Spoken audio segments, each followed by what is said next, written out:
When I found that blonde hair curled around the shower drain like a golden accusation, I knew my 3-year relationship was about to get very interesting. I calmly replaced his expensive shampoo with hair removal cream. By Thursday, my best friend Dorothy showed up at my door with patches of missing hair and tears streaming down her face. If you're watching this, subscribe and let me know where you're watching from. I'm Margaret Walsh, 68 years old, and after 16 years as a widow, I thought I'd finally found my second chance at love with Frank Garrett. 3 years of quiet dinners, Sunday morning crosswords, and the comfortable companionship that comes when you've both buried your first loves and aren't expecting fireworks anymore. That Tuesday morning started like any other.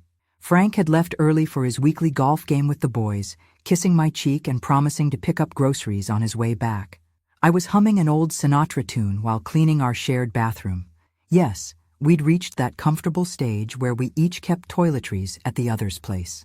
The shower drain was backing up again, something Frank had been meaning to fix for weeks. I rolled up my sleeves and started pulling out the usual culprits: soap residue, my own silver hair that seemed to shed more each year. But there, wrapped around my fingers like a silk ribbon, was a long blonde hair. Not mine. Definitely not mine. I held it up to the bathroom light, studying it like evidence in a crime scene. It was the color of summer wheat, with the artificial shine that only comes from a bottle. The kind of blonde that whispers, "Look at me," in a crowded room. Frank's late wife, Patricia, had been a brunette until the day she died. I'd seen enough photos to know. My hands started trembling, not with age, but with that particular rage that comes when you realize you've been played for a fool. Again. At 68, I thought I was past the age of romantic betrayals, but apparently some lessons have to be learned the hard way, multiple times. I carefully placed the hair in a tissue and tucked it into my jewelry box, right next to my wedding ring from Robert. 2 betrayals side by side. How poetic. Frank returned 3 hours later, whistling and carrying grocery bags like a man without a care in the world. "How was your golf game?" I asked sweetly, not looking up from my crossword. "Terrible," he laughed, unpacking orange juice and his favorite whole wheat bread. "Jim beat me by 12 strokes. I think I need new glasses." "Maybe you need new friends," I murmured, pen poised over 7 across. A woman who deceives. The answer was right there in black and white. Adulteress. That evening, I watched Frank like a detective studying a suspect. Every phone call, every glance at his watch, every excuse to step outside for fresh air. I'd been a widow for 16 years before Frank came along. I knew the difference between a man who was happy to be home and a man who was thinking about being somewhere else. During dinner, he mentioned that Dorothy had looked tired at the grocery store. "Probably working too many hours at that flower shop," he said, cutting his steak with unusual precision. "You should check on her this week." Dorothy Stevens had been my best friend for 40 years. We'd raised our children together, buried our husbands within 2 years of each other, and survived every kind of crisis 2 women could face. She was the one who'd encouraged me to give Frank a chance when we met at the Senior Center's book club 3 years ago. "She's been through a lot," I agreed, watching Frank's face for any tell. "Divorce, that awful bout with pneumonia last year. At 66, she deserves some happiness." Frank nodded vigorously, too vigorously. "Absolutely. She's a good woman, deserves better than what life's given her." The way he said "good woman" made my stomach clench. It was the tone men use when they're already thinking about saving someone. After Frank went to bed, I sat in my kitchen with a cup of tea and my phone. Dorothy's number was on speed dial, had been for decades. But tonight, instead of calling, I found myself scrolling through her social media posts. Something I'd never felt the need to do before. There she was, beaming in photos from 2 weeks ago. Dinner at Romano's. Sometimes life surprises you in the best ways. The restaurant looked expensive, candlelit, the kind of place Frank had taken me for my birthday last month. Another post from last week. New haircut and color, feeling 20 years younger. The photo showed Dorothy with freshly highlighted blonde hair, styled in loose waves that framed her face beautifully. My tea grew cold as I stared at that photo. Dorothy had been a redhead our entire friendship, proud of her Irish heritage and the fiery curls that matched her personality. The woman in this photo looked sophisticated, confident, The kind of woman who might catch the eye of a 72-year-old widower looking for a little excitement. I set down my phone and walked to the bathroom, retrieving the tissue from my jewelry box. Under the harsh fluorescent light, I compared the hair to Dorothy's new style on my phone screen. Perfect match. The next morning, I called Dorothy with my sweetest voice. "Want to grab lunch today? It's been too long since we had a proper chat." Dorothy chose the cafe, a quaint little place downtown with checkered tablecloths and the kind of atmosphere that invited confessions. She arrived 10 minutes late, flustered and apologetic, her new blonde highlights catching the afternoon sunlight streaming through the windows. "Sorry, Margaret, lost track of time at the salon. Touch-up appointment. You know how it is."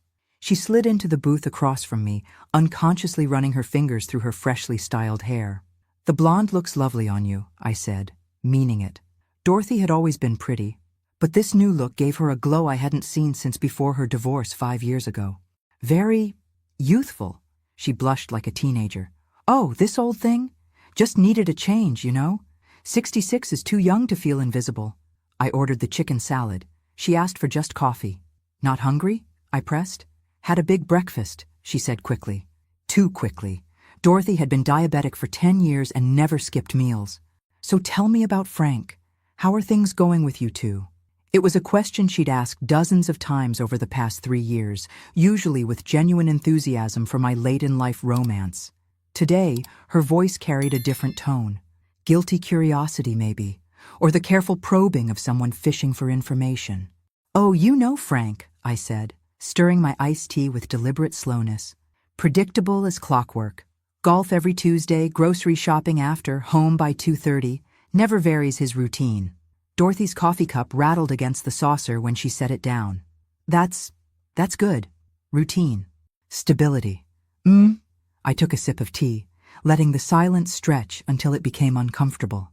"Though lately, he's been mentioning you quite a bit."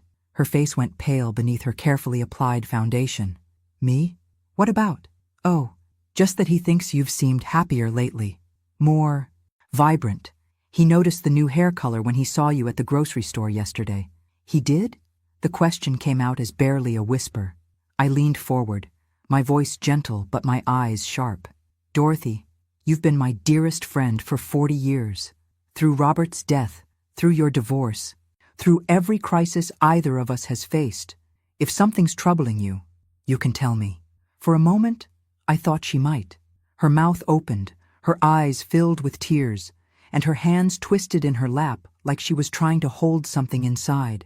But then she straightened, composing herself with visible effort. "Nothing's troubling me, Margaret. I'm just finding my footing again, trying to build a new life after everything that's happened." "Of course," I said softly. "Just remember, Dorothy, some foundations aren't as solid as they appear." She left 10 minutes later, claiming a sudden headache. I watched through the cafe window as she hurried down the sidewalk, her blonde hair gleaming in the sunlight like a beacon of betrayal. That night, I lay in bed next to Frank, listening to his steady breathing and planning my next move. Friday morning brought unseasonably warm weather and crystal-clear intentions. Frank announced he'd be spending the day helping his nephew move furniture, a story that sounded rehearsed. I kissed him goodbye and waited exactly 15 minutes before heading to the drugstore. The beauty aisle overwhelmed me with its promises of transformation. Hair removal creams lined the bottom shelf like instruments of war. I selected the strongest formula available, designed for coarse, stubborn hair with warnings about leaving it on too long. Perfect. Back home, I stood in Frank's bathroom studying his premium shampoo bottle. $28 for something that promised to revitalize aging hair with botanical extracts. I unscrewed the cap and inhaled the expensive cedar scent one last time before dumping the contents down the drain. The hair removal cream transferred easily, its chemical smell masked by the bottle's narrow opening. I added a few drops of the original shampoo on top for authenticity, then carefully placed the bottle back in its exact position on the shower caddy. Phase 1 complete. Saturday arrived with the kind of nervous energy that precedes a performance. Frank showered first, humming off-key, while I pretended to read the newspaper. When he emerged 20 minutes later, his silver hair looked exactly the same. Hair removal cream needed time to work, especially on someone who probably used it sparingly. Dorothy called. I announced casually, not looking up from the crossword. Invited us both to brunch tomorrow at her place. Said she has exciting news to share. Frank's coffee mug stopped halfway to his lips. Both of us? Seemed important to her that you be there specifically. I penciled in betrayal for 14 down. I hope you don't mind that I accepted. No. Of course not. Dorothy's a lovely woman. Just surprised she included me. She considers you family now, I said sweetly. After 3 years, we're all practically relatives. The irony wasn't lost on me. In some families, this would be called adultery. In others, it might just be called Tuesday. That evening, Frank showered again, unusual for him on weekends. This time, I heard the shower running longer than normal, followed by what sounded like concerned muttering. When he finally emerged, a towel wrapped around his waist, I could see the beginning of what my revenge would accomplish. Small patches of his silver hair looked thinner, almost translucent in spots. He ran his hand through it repeatedly, frowning at his reflection in the bedroom mirror. "Everything all right?" I asked from the bed, my voice perfectly innocent. "Hair feels strange, softer somehow. Maybe it's that expensive shampoo finally working," I suggested. "You always said it was worth the money." He nodded uncertainly and climbed into bed, but I could feel his restlessness beside me. 3 times during the night, I felt him get up to check his hair in the bathroom mirror. By Sunday morning, the damage would be undeniable. Sunday morning brought Frank's panicked voice from the bathroom. "Margaret, something's wrong with my hair." I took my time getting up, slipping into my robe with deliberate calm. Frank stood before the mirror, running his fingers through patches where his hair had thinned to wisps overnight. Other sections looked completely normal, creating a bizarre patchwork effect across his scalp. "Oh my," I said, joining him at the mirror. "That is concerning." "I don't understand it," he muttered, turning his head this way and that. "It's like my hair just dissolved in spots." "Maybe you should see a doctor," I suggested helpfully. Though I did read somewhere that extreme stress can cause sudden hair loss. "Stress?" He turned to look at me, confusion written across his face. "What would I be stressed about?" "Oh, I don't know," I said, adjusting his collar with wifely concern. "Sometimes we carry stress without realizing it. Guilt has a way of manifesting physically." Frank's reflection went pale in the mirror. "Guilt? Just a theory," I said lightly. "Now, about Dorothy's brunch. Should we call and cancel? You might not feel comfortable going out looking—" "No!" The response came too quickly, too desperate. "I mean, we can't disappoint Dorothy. I'll just wear a hat." 15 minutes later, Frank emerged from the bedroom, wearing a baseball cap pulled low over his forehead. He'd managed to comb the remaining hair to partially cover the thin spots, but the overall effect was that of a man trying very hard to hide something. "You look fine," I assured him, patting his arm. "Dorothy will understand." The drive to Dorothy's house was unusually quiet. Frank kept adjusting his cap and checking his reflection in the side mirror. I hummed contentedly, enjoying the autumn scenery and the sweet anticipation of what was to come. Dorothy lived in a charming cottage with a garden that showcased her work at the flower shop. Mums and late-season roses created a riot of color along the walkway. She met us at the door wearing a flowing floral dress that complemented her blonde highlights perfectly. "Margaret, Frank." She hugged me first, then hesitated before giving Frank a quick, awkward embrace. "I'm so glad you could both come." "We wouldn't miss it," Frank said, his voice strained. "You mentioned exciting news?" Dorothy's eyes sparkled with nervous energy. "Let's get you some coffee first." "I made your favorite cinnamon rolls, Margaret." As she led us to her dining room, I noticed Frank removing his cap and running his hand through his patchy hair. Dorothy glanced back just as he did it, and I saw her eyes widen in shock. "Frank, are you feeling all right?" she asked, stopping so suddenly that I nearly bumped into her. "Your hair looks fine," Frank said quickly, jamming the cap back on his head. "Just trying a new styling product." Dorothy shot me a questioning look, but I just smiled serenely. "Men and their vanity," I said with a little laugh. "At our age, we should embrace what we have." The irony of that statement, coming from a woman who'd just sabotaged her boyfriend's hair care routine, wasn't lost on any of us. We settled around Dorothy's antique dining table, the tension so thick it could have been cut with her grandmother's cake server. Dorothy served coffee with shaking hands, the porcelain cups rattling against their saucers as she moved around the table. Her blonde hair caught the morning sunlight streaming through her kitchen window, creating an almost ethereal glow that made Frank stare despite his obvious discomfort. "So," I said, cutting into a cinnamon roll with surgical precision, "this exciting news of yours?" Dorothy glanced between Frank and me, her composure cracking like old paint. "Well, it's... actually, maybe I should wait. Frank doesn't look well." "I'm fine," Frank insisted, but his hand moved unconsciously to his baseball cap again. Underneath the brim, I could see more thin patches had appeared overnight. The hair removal cream was working beautifully. "No, really," Dorothy pressed, leaning forward with what looked like genuine concern. "Frank, when did this start? Have you seen a doctor?" "It's just stress," he mumbled into his coffee cup. "Stress?" Dorothy's voice pitched higher. "What kind of stress?" I watched this exchange with the satisfaction of a chess player who'd just moved her queen into position. "Dorothy, dear, you seem awfully concerned about Frank's health. That's so thoughtful of you."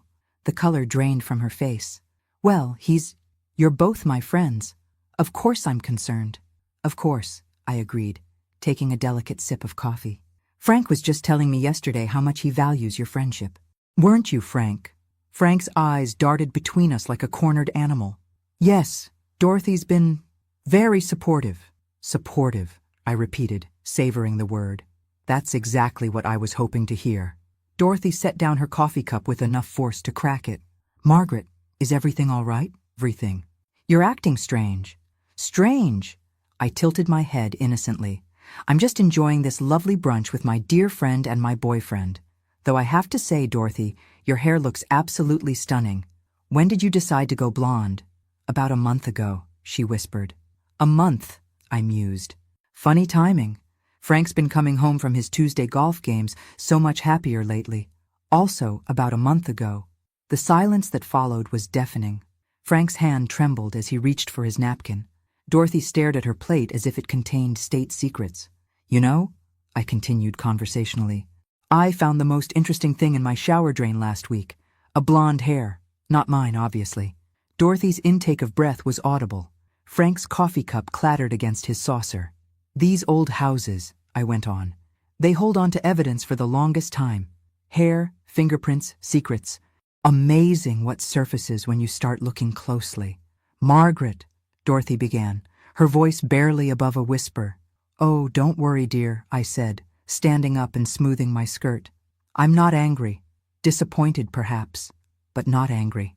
I walked around the table and placed my hand gently on Dorothy's shoulder. She flinched at the contact. "After 40 years of friendship, I would have expected you to be honest with me.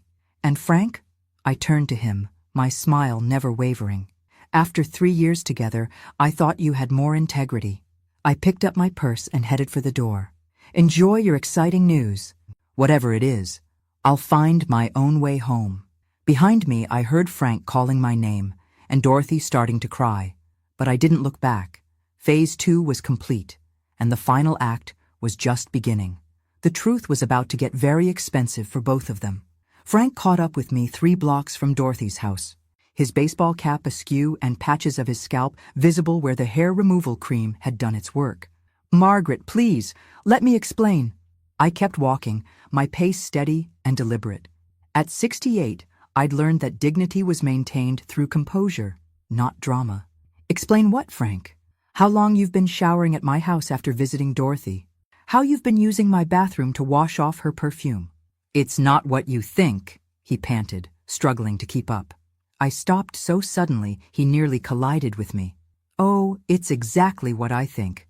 The question is, how long did you expect me to remain blind to it?" Frank's hand moved to his thinning hair again, a nervous tick that brought me considerable satisfaction. "The hair thing. Did you—" "Hair removal cream," I said pleasantly. "Industrial strength. I imagine it'll take several months to grow back properly, assuming it grows back at all at your age." His face went pale. "You could have caused permanent damage. Like the permanent damage you've caused to my trust?" I resumed walking. "I'd say we're even." He grabbed my arm, desperation making him bold. "Margaret, I love you. This thing with Dorothy, it just happened. It doesn't mean anything." I looked down at his hand on my arm, then back at his face. Frank, you're 72 years old. Nothing just happens at our age. Every choice is deliberate.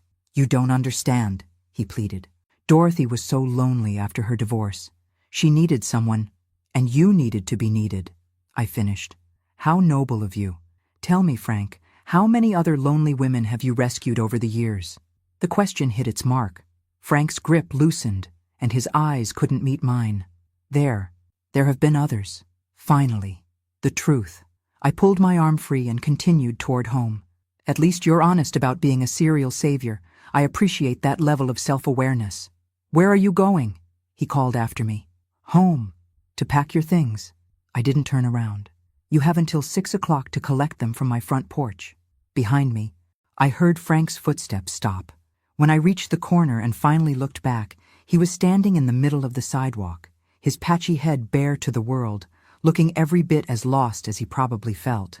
Good. Dorothy appeared at my door 2 hours later, her blonde hair disheveled and her eyes red from crying. I almost felt sorry for her. Almost. Margaret, please, she said through the screen door. We need to talk. I'd been expecting this visit. In fact, I'd prepared for it with a pot of Earl Grey and my grandmother's china, the good stuff reserved for special occasions. Nothing said, "This conversation matters," quite like proper tea service.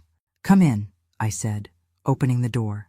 Though I have to say, Dorothy, your timing is terrible. Frank just left with his belongings.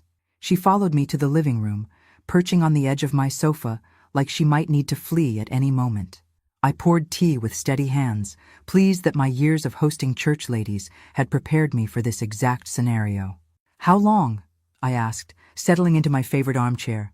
6 weeks, she whispered.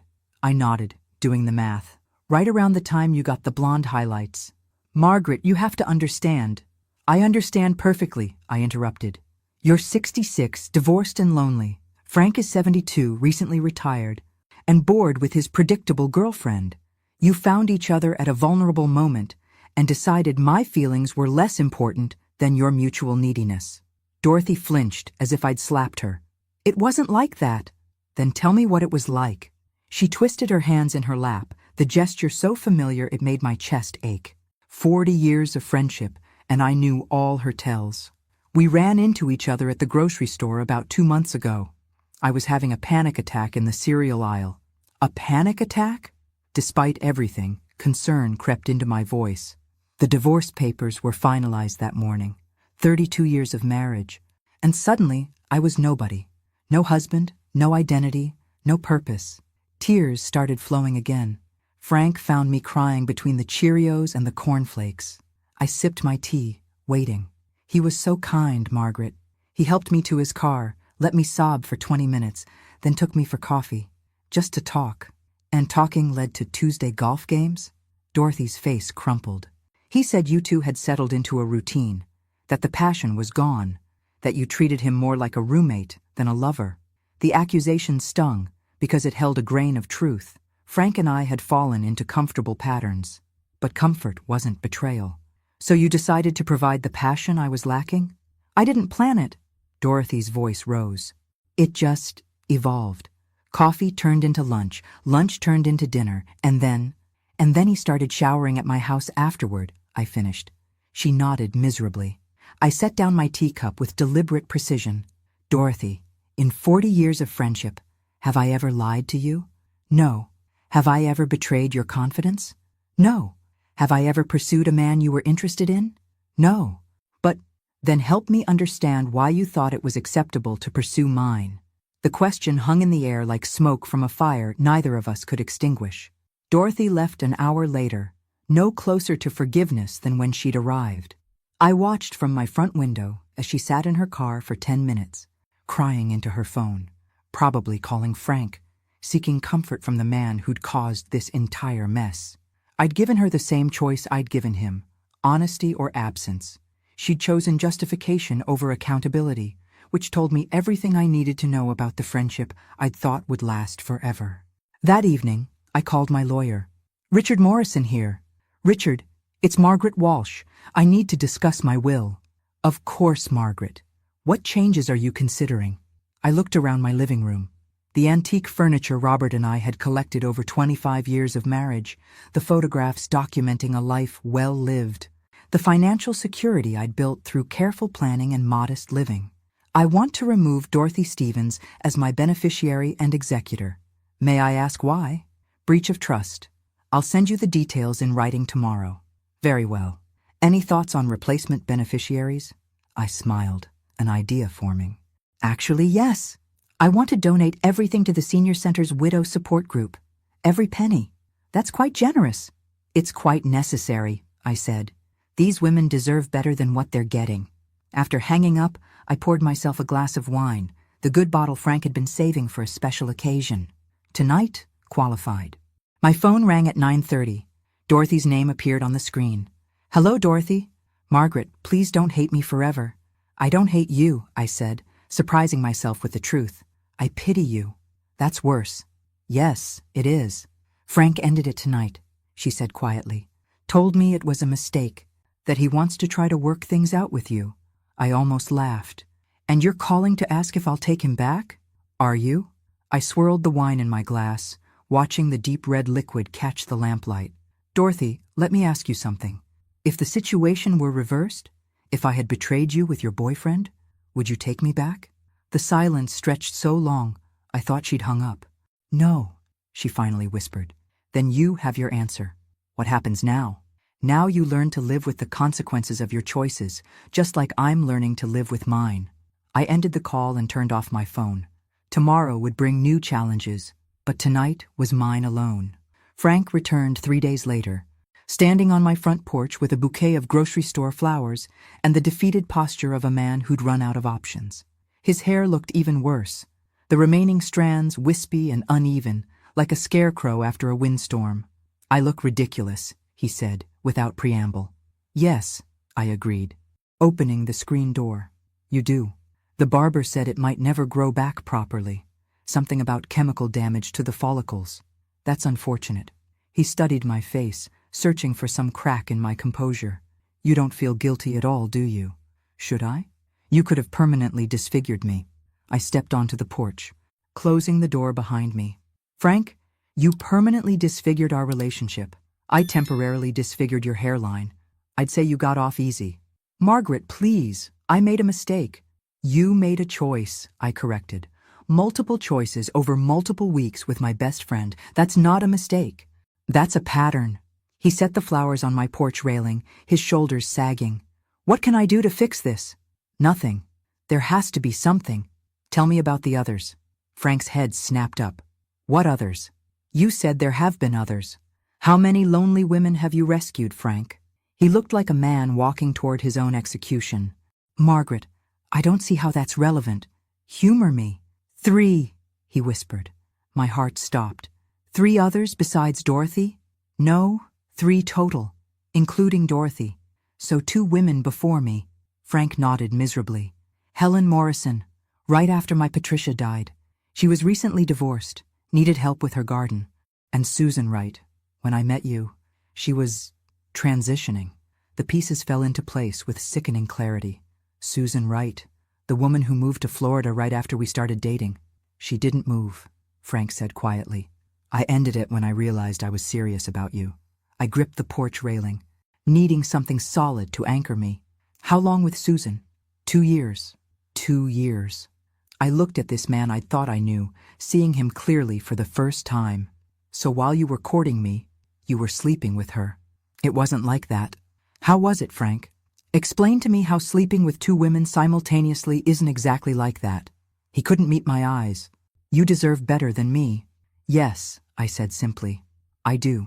But as I watched him walk away, his shoulders hunched and his patchy scalp catching the afternoon sunlight, I realized something that would change everything. I deserved better than all of them. 6 months later, I sat in my real estate agent's office, signing the final papers to sell my house. The check was larger than I'd expected. Apparently, my modest neighborhood had become quite desirable to young families. Congratulations, Mrs. Walsh, Linda said, sliding the paperwork across her desk. Cash sale, no contingencies. Where will you be moving? Europe, I said, enjoying the surprise on her face. I'm taking an extended cruise. Mediterranean first, then maybe the Baltic. I hear the northern lights are spectacular from a ship's deck. The door chimed, and Dorothy walked in, looking older than her 66 years. I'd seen her around town occasionally over the past months, usually shopping alone, her blonde highlights grown out to reveal gray roots. "Margaret," she said quietly, "I heard you were selling." "Dorothy." I finished signing the documents and slipped them into my purse. "How are you?" "Frank's in the hospital," she said without preamble. "Prostate surgery. He's been asking for you." I stood, smoothing my skirt. "I'm sure he has. He's scared, Margaret. He has no family, no real friends. Just us. He has you," I said evenly. Dorothy shook her head. "We ended it months ago. After that day at my house, we tried to make it work, but the guilt destroyed everything." "How unfortunate. Don't you care at all?" Dorothy's voice cracked. "After 3 years together?" I paused at the door, looking back at my former best friend. "Dorothy, do you know what I've learned in the past 6 months?" She shook her head. "I've learned that caring about people who don't respect you is the fastest way to disappear from your own life." I adjusted my purse strap. "I spent 40 years caring about you, 3 years caring about Frank, and 68 years caring about everyone else's feelings more than my own. And now I care about me." I walked out into the crisp autumn air, leaving Dorothy standing in the real estate office. My ship departed from Boston in 3 days. My cabin was booked, my passport updated, and my future entirely my own. As I drove through town for the last time, I passed the senior center where Frank and I had met. Through the windows I could see the book club meeting, a circle of women discussing their latest selection. New faces, new stories, new possibilities for heartbreak and healing. I pulled over and watched for a moment, remembering the woman I'd been 3 years ago, hopeful, trusting, willing to believe in second chances. She wasn't gone entirely, that woman. She'd just learned to be more selective about where she invested her hope. My phone buzzed with a text from the cruise line. Final boarding instructions attached. Bon voyage. I smiled, put the car in drive, and headed toward the highway. Behind me lay a life lived for others. Ahead lay oceans I'd never seen and adventures I'd never imagined. At 68, I was finally ready to find out who Margaret Walsh could become when she stopped trying to be what everyone else needed. The best revenge, it turned out, wasn't hair removal cream or public humiliation. The best revenge was living well. Thanks for listening. Don't forget to subscribe and feel free to share your story in the comments. Your voice matters.